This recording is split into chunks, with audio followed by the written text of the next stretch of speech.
President Abdel Fattah al-Sisi received the greeting cables from the senior state officials, marking the birth of Prophet Muhammad, peace be upon him. Prime Minister Mustafa Madbouli greeted the President on the occasion, praying to God to bless him with success, and the Arab and the Islamic nations with goodness and prosperity. Minister of Interior Mahmoud Tawfiq also greeted President al-Sisi on the advent of the blessed occasion.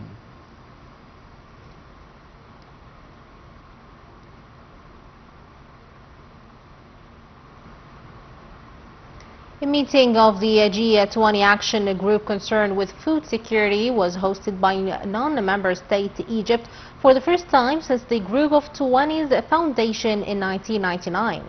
In remarks at the meeting, Minister of Finance Ahmed Kuchak said that Egypt attaches a top priority to food security. As the presidential representative Raghoi Tribi said that the food security problem could not be handled without fixing the multi-party trade system. The details follow. Presidential representative to the Group of 20, Ambassador Rogi El-Itribi, on Monday clarified that what is going on in the occupied Palestinian territories, particularly in Gaza, was an intended and systematic policy of starvation, using it as a weapon to break the will of the Palestinian people.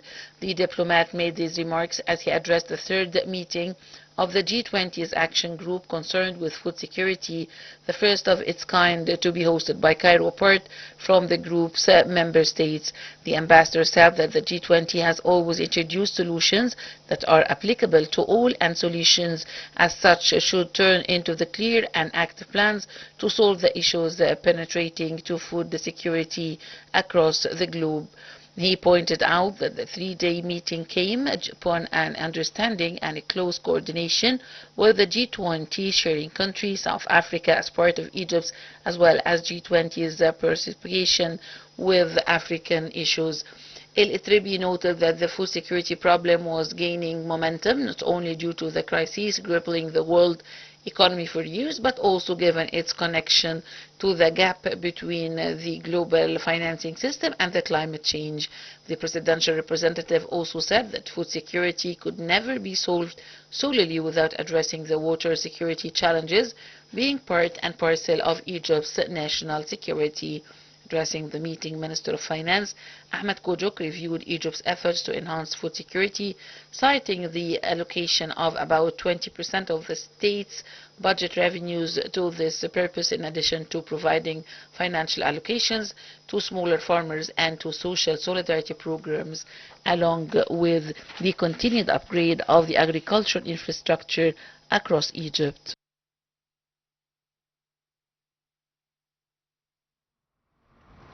With the participation of Prime Minister Mustafa Madbouli, the activities of the Shanghai Cooperation Summit Plus wrapped up in the Chinese city of Tianjin. In a final communique at the summit's conclusion, the organization members condemned the aggravated humanitarian crisis in Gaza and pressed for a fair and comprehensive solution to the Palestinian cause, being the only means to restore regional peace and stability. Prime Minister Mustafa Madbouli said on Monday that the Israeli war on Gaza is no longer a political war aiming at the release of hostages, but rather a war of starvation aiming at the liquidation of the Palestinian cause. The Prime Minister made these remarks as he addressed the official session of the Shanghai Cooperation Summit Plus, currently held in the Chinese city of Tianjin, having participated in the event on behalf of President Abdel Fattah al-Sisi. Madbouli pointed out that the summit comes at a critical time as the credibility of the multi-party international system faces a threat. He reiterated Egypt's condemnation of the Israeli occupation's expanded military operations in Gaza and its repetitive attempts to displace Palestinians from their land.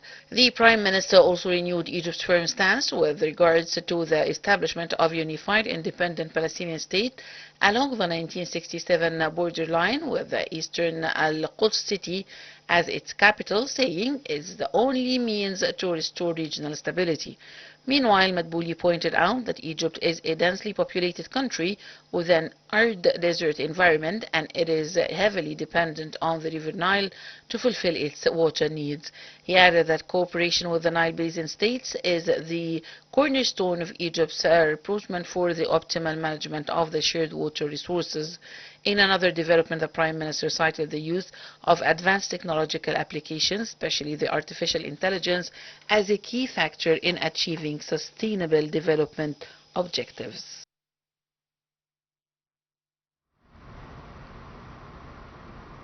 Minister of Foreign Immigration and Egyptian Expatriates Affairs Badr Abdulati held a consultative meeting on Monday with Jordan's Foreign Minister Ayman al-Safadi, the sidelines of their participation in the Blood Strategic Forum in Slovenia.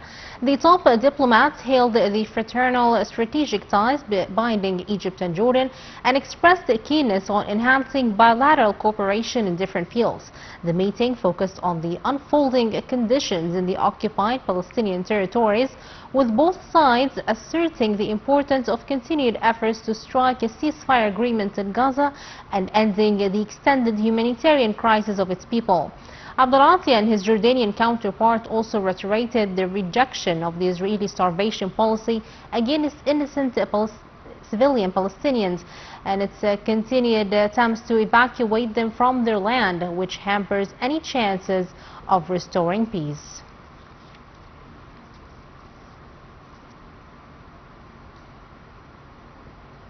Minister of Foreign Migration and the Egyptian Expatriates Affairs Badr Abdulati met a number of senior officials on bilateral ties along with the regional and the international developments on the sidelines of his participation in the 20th round of the Blood Strategic Forum in Slovenia. The two-day forum tackles means of boosting global leadership and re-establishing a multilateral global system.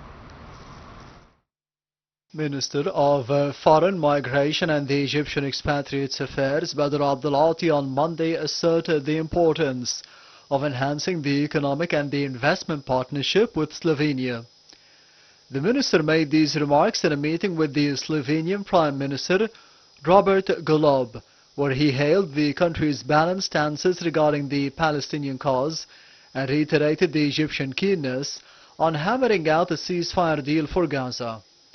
To the same end, Foreign Minister Abdulati held talks with the Albanian Prime Minister Edi Rama, where they also exchanged viewpoints on the most prominent regional and international issues of mutual concern. Meeting with the Croatian Foreign Minister Goran Grilic Radoman, Abdulati expressed appreciation for the European country over supporting the Egyptian nominations for the international organizations, the latest of which is Dr. Khalid Al-Anani's nomination for the UNESCO Director General. The meeting touched on enhancing the bilateral ties and cooperation in different fields, with the Foreign Minister also lauding the Croatian stances in support of the Egyptian water security and its close rank regarding the Palestinian cause.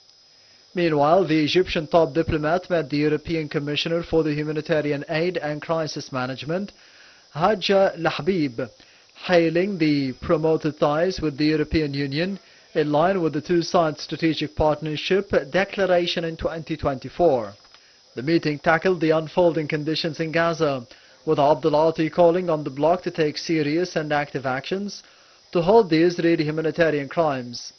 Separately, the top diplomat met the Vatican Foreign Minister Paul Gallagher, with both sides calling for an immediate ceasefire in Gaza and pressing concerned bodies to negotiate for peaceful coexistence.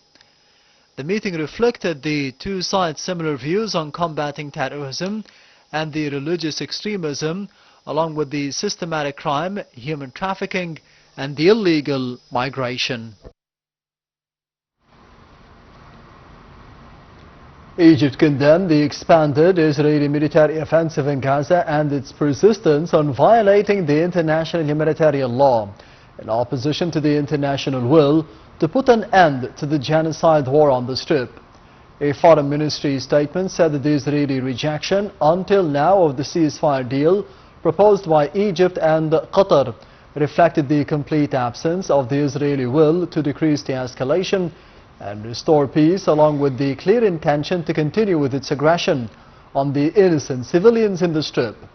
Egypt slammed such acts as doubling the grave disastrous consequences of the humanitarian conditions in Gaza, especially amid the starvation and blockage policies by the Israeli occupation against the unarmed Palestinian civilians in the Strip.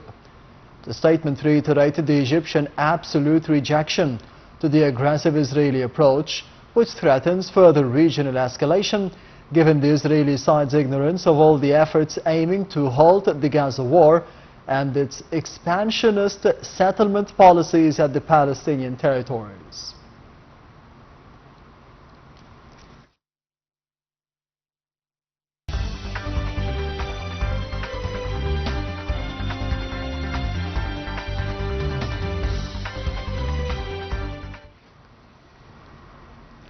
Minister of Petroleum and Mineral Resources Karim Badawi witnessed the signing of 2 MOUs between the petroleum sector and the Emirati International Resources Holding Company, the IRH.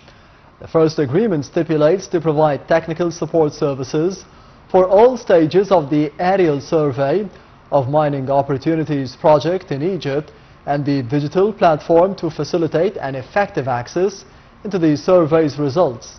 Meanwhile, the second MOU aims at providing trade finance for selling and purchasing operations of the petroleum raw materials and the framework to decrease the costs of petroleum products finances.